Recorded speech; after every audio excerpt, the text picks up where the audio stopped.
참 기억하기 싫은 사건이었는데요. 지난 2004년에 경남 밀양 지역에서 여중생 최 모양을 비롯한 5명의 미성년자가 무려 44명의 가해자들에게 12개월 동안이나 협박과 불법 촬영을 동반한 성폭행을 당했던 끔찍한 사건이 있었습니다. 당시 세간을 떠들썩하게 했던 이 사건이 이제는 자그마치 20년이나 지나서 조금 잊혀질 만도 했는데, 최근 이 사건이 다시 한국 사회의 이슈로 떠오르게 되는 계기가 있었습니다. 그것은 지난 6월 1일부터 한 유튜버가 자신의 개인 유튜브 채널을 통해서 당시 그 끔찍한 사건의 가해자들이 지금 어떻게 살고 있는지 그들의 신상을 공개하면서부터 시작됐습니다. 이 유튜버는 당시 모든 가해자들이 단 한 명도 제대로 처벌받지 않았기 때문에 지금이라도 정의를 바로 세워야 한다라고 자기 행동의 정당성을 주장했습니다. 실제로 사건의 그 끔찍함과 심각함에도 불구하고 당시 44명이나 되는 가해자들 중에 전과 기록이 남는 형사처벌을 받는 사람은 단 한 명도 없었습니다. 사건 조사 과정에서부터 성폭력 피해자들에 대해서는 어떠한 보호나 구제도 제대로 시행되지 못했던 것도 너무나 어이가 없었는데, 어떻게 44명이나 되는 가해자들 모두가 이러저러한 이유로 법망을 다 빠져나갔습니다. 피해자들은 그때 이후로 지금까지 제대로 된 인생을 살지도 못하고 있는데, 그 가해자들은 어떤 처벌도 제대로 받지 않고 아무 일 없다는 듯이 심지어 너무 잘 살고 있었습니다. 문제는 그 유튜버가 이러한 분노로 당시 가해자들의 신상을 공개했을 때 너무나 많은 사람들이 그 유튜브 내용에 공분을 표시하고, 결과적으로 20년이나 지나서 이제는 묻혀질만 했던 그 사건이 다시 사회로 떠오르게 된 것입니다. 수많은 사람들, 그 유튜브 내용에 공감하는 사람들은 이 미완의 처벌에 대한 분노로 우리 사회의 사법 체계에 대한 회의와 불신을 드러내기도 했습니다. 즉, 참으로 우리 사회가 정말 죄에 대한 최소한의 정의를 실현하고 있느냐, 악을 행한 범죄자를 그 죄과에 걸맞게 처벌하고 있느냐라는 것에 대한 불만과 의문을 쏟아놓은 것이죠. 어쩌면 그래서 우리 한국 사회에는 배우 마동석이 주연으로 나오는 영화 범죄도시가 그토록 계속 1,000만 관객을 돌파하며 성공하고 있는지도 모르겠습니다. 현실과는 다르게 최소한 그 영화 안에서는 시원하게 정의가 실현되기 때문입니다. 썰렁한 농담도 할 줄 아는 인간미 넘치는 한 형사가 압도적인 덩치와 주먹으로 그 극악한 범죄자들을 사정없이 응징할 때 우리는 현실에서는 느낄 수 없는 그 시원한 카타르시스를 느끼게 됩니다. 그러면서 우리는 이 세상을 향하여 또한 이런 마음을 가지게 되지요. 세상에는 제대로 처벌되지 않은 죄인들이 너무 많아. 그 사람들이 모조리 다 처벌을 받고 정죄가 되어야 나 같은 사람들, 그들과는 다른 사람들이 좀 편안하게 살 수 있지 않겠느냐. 그런데 왜 현실에서는 저렇게 마동석과 같이 시원하게 정의를 시행해 주는 사람이 없는 것이냐. 심지어는 왜 공의의 정의의 하나님은 저 악인들에 대한 합당한 벌을 내리시지 않는 것이냐라고도 불평하기도 합니다. 그러나 우리가 조금만 생각해 보면 세상에는 제대로 심판받지 않은 죄인들이 너무 많아. 왜 이리 많은 거야? 라는 불평 속에는 나는 그들과 같지 않다라는 전제가 깔려 있지요. 혹시나 나도 그들과 같거나 조금이라도 비슷하다는 생각을 갖게 된다라면 우리는 그런 불평을 쉽게 할 수 없을 것이기 때문입니다. 지난 시간까지 우리는 사도 바울의 가르침을 통해서 그가 복음을 전하면서 그 무엇보다 먼저 인간들의 모든 경건치 않음과 불의에 대한 하나님의 진노를 알게 되었습니다. 하나님을 알만한 것이 그들 마음 속에도, 그리고 이 세상의 피조물을 통해서도 분명히 나타나 알게 되었음에도 불구하고 하나님을 알고서도 그분을 영화롭게도 아니하고 감사치도 않는 모든 사람들에게, 그리고 모든 불의들, 그들의 추악과 탐욕과 살인과 분쟁과 사기와 압도, 이 모든 것에 대해 심판하시는 하나님의 진노가 하늘로부터 내린다라는 선포를 들었습니다.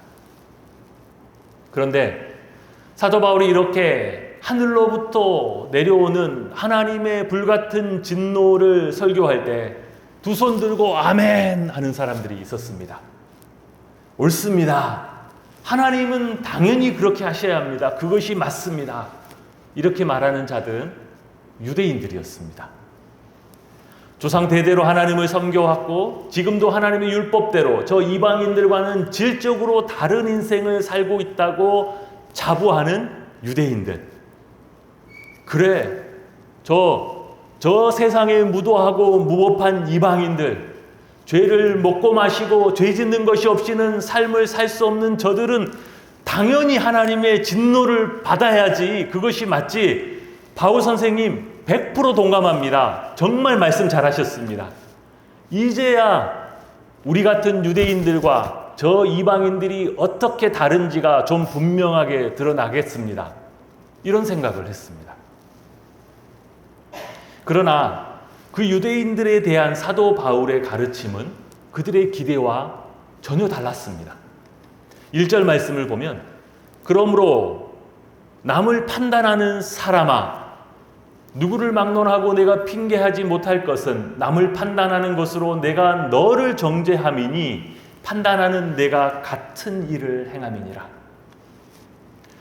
너희가 그래, 이런 죄를 지은 사람은 이런 처벌을 받고 이런 악을 행한 사람은 저런 형벌을 받아야 마땅하다고 맞장구를 치고 박수를 치며 그들을 향하여 손가락질하고 있는데 실상 너희가 너희 스스로를 정죄하고 있는 것을 깨닫지 못하느냐? 하나님 앞에서 너희의 위치, 너희의 참된 모습은 너희 스스로 생각하는 것과 너무도 다르다. 3절 말씀입니다. 이런 일을 행하는 자를 판단하고도 같은 일을 행하는 사람아, 내가 하나님의 심판을 피할 줄로 생각하느냐? 너도 너희 자신도 똑같이 그 죄에 무관하지 않으면서 너희는 그 심판을 피할 줄로 생각하고 있느냐? 너희가 주장하는 죄인이 마땅히 받아야 할 그 심판이 너희에게도 똑같이 임할 것을 모르느냐고 합니다. 자신은 다르다. 나는 좀 다르지요. 저들과는 다릅니다. 하나님의 진노와 형벌에 합당한 저들과 나는 다르다라고 남을 너무 쉽게 판단하고 정죄하면서도 자기 자신에 대해서는 성찰하지 못하는, 그러면서 쉽게 말하는 이런 일들은 오늘날 우리 주변에서도 얼마든지 있을 수 있습니다. 겸손히 자기 자신의 모습을 돌아보고 깨닫지 못하면서 세상은 왜 이렇게 타락했는 거야? 왜 이렇게 세상에 악인이 많아? 교회는 또 왜 이 모양이야? 라고 비판하기를 좋아합니다. 그런데 정작 그 말을 하고 있는 자기 자신이 그것의 제 첫 번째 당사자인 것을 깨닫지 못합니다. 가장 탁월한 강해 설교가였던 마틴 로이드 존스 목사님께 한 번은 그 교회 성도가 찾아와서 이런 말을 했다고 합니다. 그동안 쌓아놓은 불만을 터뜨리기라도 하는 것처럼, 목사님, 왜 우리 교회에는 이렇게 사랑이 없는 교회입니까? 라고 열을 올려 비난을 하더랍니다. 자기가 이 교회에서 그동안 정말 참고 참으면서 몇 년 동안을 지켜보고 살펴보았는데 우리 교회는 정말로 사랑이 없더라는 것이죠. 그래서 그 목사님이 이렇게 대답했다고 합니다. 네, 맞습니다. 그렇지요. 저도 오늘도 이렇게 우리 교회에서 가장 사랑이 없는 한 사람을 마주 앉아 있지 않습니까? 이렇게 대답했다고 합니다. 사랑이 있는지 없는지 꼭 참고 몇 년을 지켜보는 동안 정작 본인은 무엇을 하고 있었던 것일까요? 지켜보고 비난하던 그 시간 동안 정작 자기 자신이 그 교회 안에서 가장 사랑이 없는 사람 중에 한 사람이었다는 것은 돌아볼 수 없는 것일까요? 나는 다르다라는 사람은 이렇듯 자신을 돌아보지 못한 채 남을 판단하고 정죄합니다. 그리고 더 큰 비극은 그렇게 비난하고 손가락질하는 그 죄가 자기 안에도 있고 그 똑같은 죄를 자신도 행하고 있다라는 사실, 자기가 정작 그것과 무관하지 않다는 사실조차도 알아채지 못한다는 것입니다. 그러니 저런 죄인들은 당연히 이런 형벌을 받아야 해라고 했던 그 하나님의 공의로운 심판이, 진노가 자기 자신에게 해당됨을 깨닫지 못하지요. 그런 그들의 모습을 하나님께서는 어떻게 지켜보시는지, 그리고 그 자신의 참된 모습을 깨닫지도 회개하여 돌이키지도 못하는 그들의 상황이 어떤 것인지 사도 바울은 이렇게 말합니다. 혹 내가 하나님의 인자하심이 너를 인도하여 회개하게 하심을 알지 못하여 그의 인자하심과 용납하심과 길이 참으심이 풍성하심을 멸시하느냐. 다만 내 고집과 회개하지 아니하는 마음을 따라 진노의 날 곧 하나님의 의로우신 심판이 나타나는 그날에 임할 진노를 내게 쌓는도다. 하나님이 그런 그들을 두고 보시는 이유는 그들의 주장이 맞다고, 그들은 정말로 이방인과 다르다라고 인정해서가 아니라 하나님이 은혜에 풍성하시고 오래 참으시는 분이시기 때문입니다. 그 기간 동안 하나님은 기다리시고 은혜 베푸시기를 원하십니다. 그럼에도 불구하고 그들이 자신들의 모습을 깨닫지 못하여 돌아오지 못하면 결국 그 인내의 기간 동안, 하나님이 길이 참으시는 기간 동안만큼의 하나님의 진노를 그들 위에 쌓는 결과를 낳게 될 것이라고 그들의 상황을 경고하고 있습니다. 그러면 여기서 우리에게 한 가지 중요한 질문이 있습니다. 아니, 어떻게 똑같습니까? 왜 저 이방인들과 성전이 있고 율법이 있는 유대인들이 똑같습니까? 다르지 않습니까? 왜 저 세상에 믿지 않은 사람들과 교회에 와서 앉아있는 성도들이 똑같습니까? 다르지 않습니까? 근데 오늘 성경은 같다라고 합니다. 똑같이 죄 가운데 있고 똑같이 심판하시는 하나님의 진노 아래 있다라고 말합니다.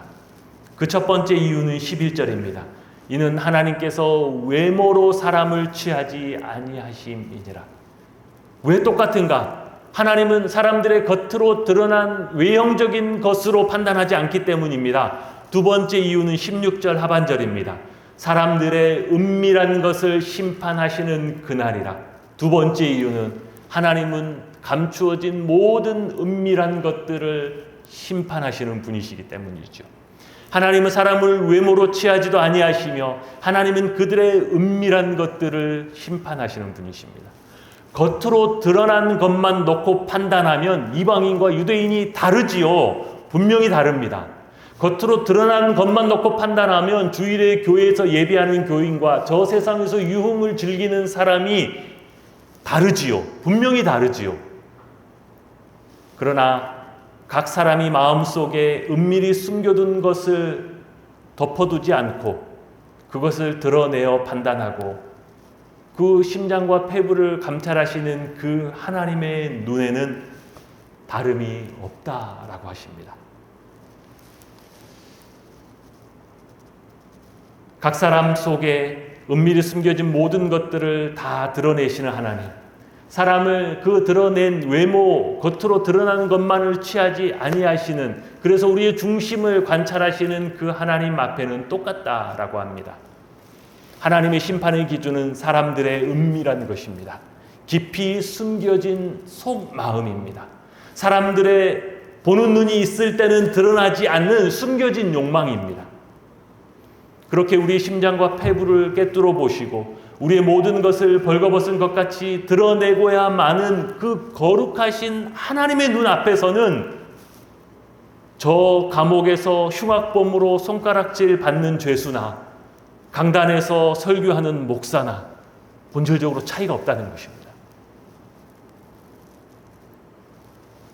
자신을 기독교인이라고 스스로 소개하는 어느 한 블로거가 자신의 마음에 대해서 써놓은 이런 글을 본 적이 있습니다. 나는 지극히 평범하고 선량한 사람으로 보인다. 언제나 웃고 다정하고 명량하다. 그러나 실은 다 연출이다. 오래전 나도 한때는 자살을 생각한 적이 있었다. 극심한 부부싸움 끝에는 이혼을 생각한 적도 있었고 솔직히 다른 사람과 사랑을 꿈꾼 적도 있었다.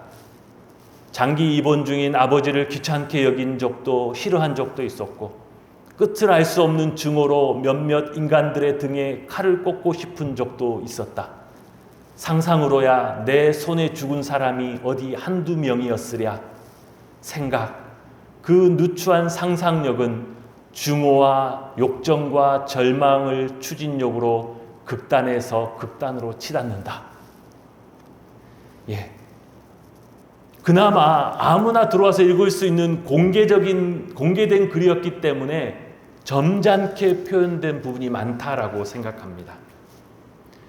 그렇죠. 우리 안에 있는 증오와 욕망과 분노와 우리 안에 있는 그것들이 우리 안에서 어떤 생각과 어떤 상상들을 만들어내는지 그것들이 다 드러난다면 그리고 그것이 밖으로 다 드러나서 누구에게 전부 다 알려진다면 우리는 결코 그 사람을 마주할 수 없을 것입니다.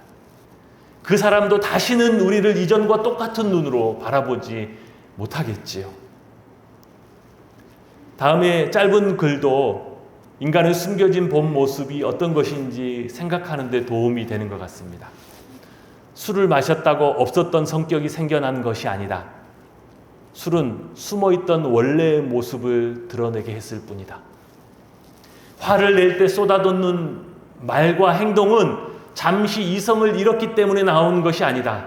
그동안 아닌 척 연기를 하고 있었을 뿐이다. 미국의 경찰은 수많은 상가 지역 업주들에게 영업시간이 끝나도 주변에 불을 켜놓으라고 계속 그렇게 당부합니다. 장사를 안 하고 문을 닫아 놓아도 장사를 하는 것과 똑같이 매장 안을 환하게 밝혀 놓으라고 합니다. 왜 전기세가 아까운데 안팎으로 다 환하게 불을 켜두라고 할까요? 어두워지면 사람의 눈에 보이지 않는다라고 생각하면 그 어둠 속에서 수많은 범죄가 발생하기 때문입니다. 인간의 숨겨진 욕망이 보이지 않는 어둠 속에서 그 모습을 드러내고 일어나기 때문이지요. 작은 한 상가 구역 안에서도 그러할진데 여러분, 한 도시가 통째로 다 어두워지면 어떤 일들이 일어날까요? 밝혀진 등불 안에서는, 환한 등불 안에서는 세련되고 교양 있고 아무리 문화적이었던 도시라고 할지라도 불이 꺼지면, 그래서 인간 안에 잠재된 모든 분노와 음란과 탐욕과 시기와 악독이 아무런 제한 없이 다 쏟아져 나오면 어떨까요? 그곳이 지옥이 될 것입니다. 불만 꺼져도 지옥을 만들어내는 그 본성이 우리 인간 안에 보이지 않게 숨겨져 있습니다. 덮여져 있지요.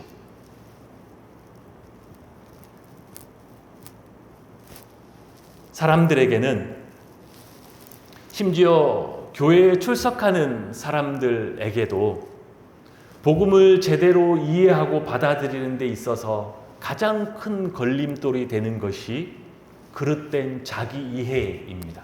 자기 자신을 잘못 이해하는 것이죠. 자기 자신에 대한 자부심을 포기하지 못하는 것입니다. 그래도 나는 다르다. 그래도 우리는 다르다. 라는 생각이지요. 목사님, 제가 거룩한 성인이라도 된다는 그런 뜻은 결코 아닙니다. 그래도, 아무리 그래도 저 손가락질 밟는 범죄자들하고 비교하는 것은 말이 안 되지 않습니까? 네, 목사님, 저도 인정합니다. 제가 죄를 많이 짓지요. 그래서 착한 일도 하려고 애쓰고 있지 않습니까? 제가 죄 하나 지으면 최소한 착한 일도 하나 해보려고 노력하지 않습니까? 그러면 쌤 플러스 마이너스 제로 이렇게 돼야 되는 거 아닌가요? 최소한 저런 범죄자들하고 같다고는 할 수 없는 건 아닙니까? 여러분, 아무런 근거 없이 막연하게 사람들이 그러지 않을까라고 하는 플러스 마이너스 제로 쌤 죄 하나 짓고 착한 일 하고 하나 하면 서로 상충돼서 없어지는 거 아닙니까? 여러분, 이런 원리는 심지어 죄악된 이 세상 법정에서도 없는 논리입니다. 그나마 인정되는 정상 참작이라는 것도 적지 않은 경우에 수많은 권력자들, 돈 있는 자들 또는 어떻게든 법망을 피해보려고 수단과 방법을 가리지 않는 자들의 불의한 형태라고 의심받는 경우가 많지요. 거룩하신 빛 대신 하나님의 심판대 앞에서 그런 불의한 흥정은 결코 없습니다. 로마서 6장 23절에 기록된 대로 죄의 삭은 사망입니다. 영원한 형벌이지요. 그럼에도 인간은 어떻게 해서든지 마지막까지 자기 긍정을 놓지 않으려고, 포기하지 않으려고 합니다. 나는 다르다. 그래도 나는 괜찮은 사람이고, 나는 조금만 노력하면 훨씬 더 좋은 사람이 될 수 있고, 하나님도 그것을 인정해 주셔야 됩니다. 제가 조금만 노력하면 하나님 앞에 설 수 있는, 인정받을 수 있는 사람이라는 것. 세상의 인본주의는 인간에게 가능성이 있다라고, 조금만 더 노력하면 훨씬 더 나은 모습이 될 수 있다라고 인간의 의의를 치세워주고 인간을 위로해 주려고 합니다. 노력하면 할 수 있다고 하지요. 그러나 복음은 인간의 의의를 철저히 부정합니다.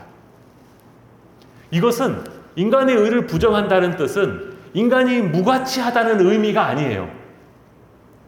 그것은 지금 인간의 상태에 관한 것입니다.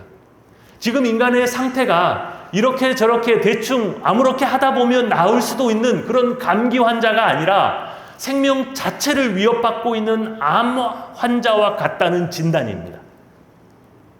그 분야의 최고 전문의를 만나서 모든 것을 다 내려놓고 치료를 받아야 살지 말지 결론이 날 수 있는 중증 암 환자와 같은 상황이 지금 거룩하신 하나님 앞에 인간의 모습이라는 진단입니다.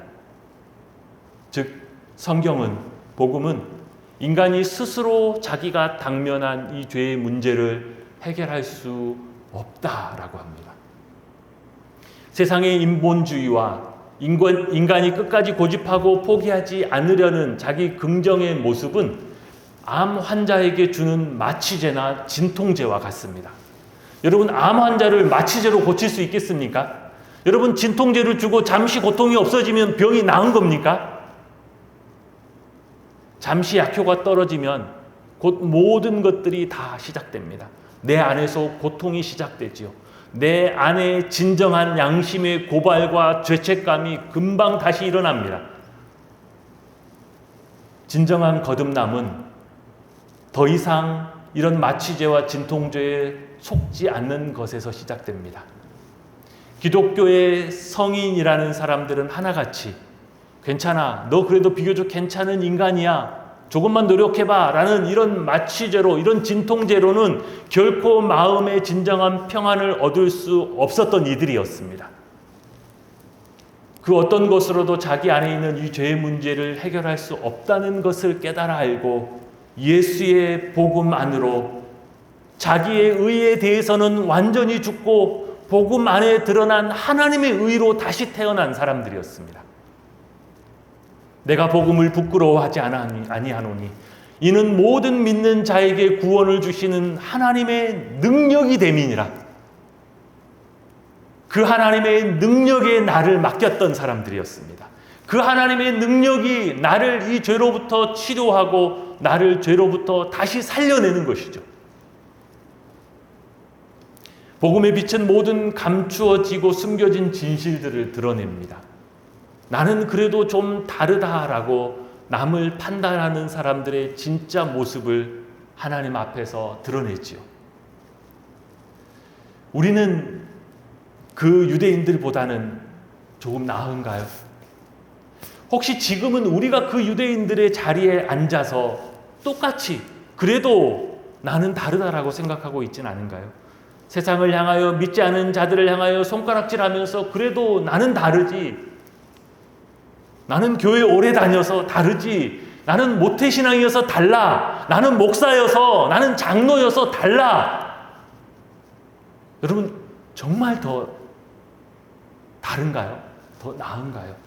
그 거룩하신 하나님 앞에서 모든 감추어진 것과 은밀한 것을 드러내시고 우리의 심장과 폐부를 감찰하신 그분 앞에서 우리는 과연 다른가요? 아닙니다. 우리도 다르지 않습니다. 하나도 다르지 않습니다. 하나님이 우리에게 은혜로 주신 것들을 거두어내고 나면 우리도 그들과 정확하게 똑같습니다. 다만 조금 다르게 보일 수 있는 것은 하나님의 은혜로 우리에게 먼저 주신 것들이 우리 안에 자리 잡고 있기 때문이지요. 감추어진 욕망은 우리나 저 밖에 있는 사람들이나 똑같은데 우리는 하나님의 은혜 때문에 아직 범죄할 기회가 없었던 것입니다.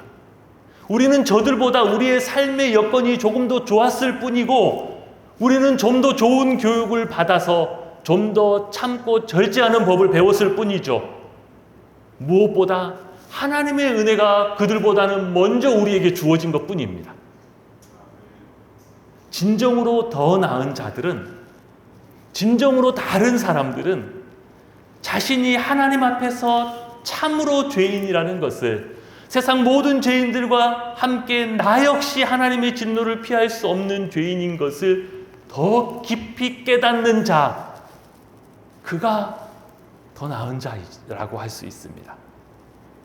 주님의 말씀대로 살아보려고 노력하면 노력할수록, 그래서 그 복음의 빛이 우리를 밝히 비추면 비출수록 우리 안에 있는 숨겨진 모습이 드러납니다.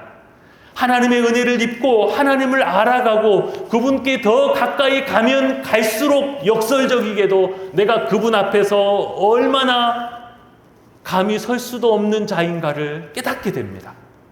그래서 심지어 이 로마서를 기록한 사도 바울조차도 로마서 7장 24절에 이렇게 고백하지요. 오호라, 나는 곤고한 사람이로다.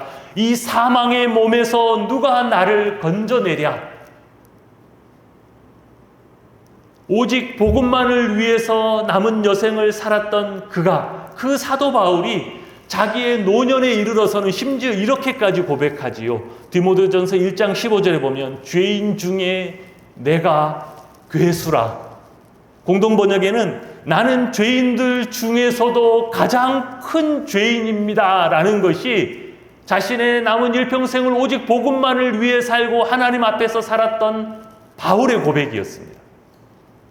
하나님 앞으로 가까이 가면 더 갈수록, 하나님의 은혜의 깊이가 더하면 더할수록 그분의 그 거룩하신 얼굴빛에 자기 자신의 모습이 드러나기 때문이죠. 왜 수많은 사람들이 그동안 전적으로 예수의 십자가를 의지하지 못했을까요? 왜 하나님의 복음만이 유일한 소망이라고 온전히 고백하지 못했을까요? 그래도 나는 괜찮은 사람이었기 때문이라고 생각했기 때문이죠. 그래도 저 사람들보다는 나는 좀 다른 사람이고 나는 조금만 더 노력하면 하나님도 인정해 줄 만한 사람이 될 수 있다라고 오해하고 있었기 때문이지요. 그러나 이제 복음의 빛이 비추어지면 우리의 참모습을 보게 됩니다. 오 하나님, 제가 진짜 이 죄인의 모습이라면 제가 도대체 어떻게 해야 합니까? 이제 우리는 예수 앞으로 전심을 향하여 달려나가게 됩니다. 하나님의 진노 아래에서 생명의 피난처로 온 힘을 다해 달려가야 합니다. 오직 예수 그리스도 그 십자가 그 보혈의 은혜 없이는, 복음에 나타난 하나님의 의와 그 능력이 아니고서는 나에게 어떠한 소망이 없다라는 것을 우리가 드디어 인정하게 되는 것입니다. 하나님의 그 능력이 이 고백을 하는 자들과 함께 할 줄 믿습니다. 에베소서 2장 8절에는 너희는 그 은혜에 의하여 믿음으로 말미암아 구원을 받았으니 이것은 너희에게서 난 것이 아니요 하나님의 선물이라고 했습니다. 여러분, 구원은 우리에게서 난 것이 아닙니다. 우리의 노력으로 만들어낼 수 있는 것이 아니라고 합니다. 구원은 하나님의 선물입니다. 예수의 복음으로 달려나가는 자들마다, 하나님을 의지하고 그 생명의 피난처를 향하여 나아가는 자들마다 그 복음을 통하여 하나님의 선물, 진정한 그 무엇도 흔들 수 없는 진정한 구원의 확신과 믿음의 담대함을 선물로 받게 될 줄 믿습니다. 우리 모두가 복음의 빛 아래서 이 하나님의 선물을 받고 풍성히 누리는 하나님의 백성들 다 되시기를 주님의 이름으로 축복합니다.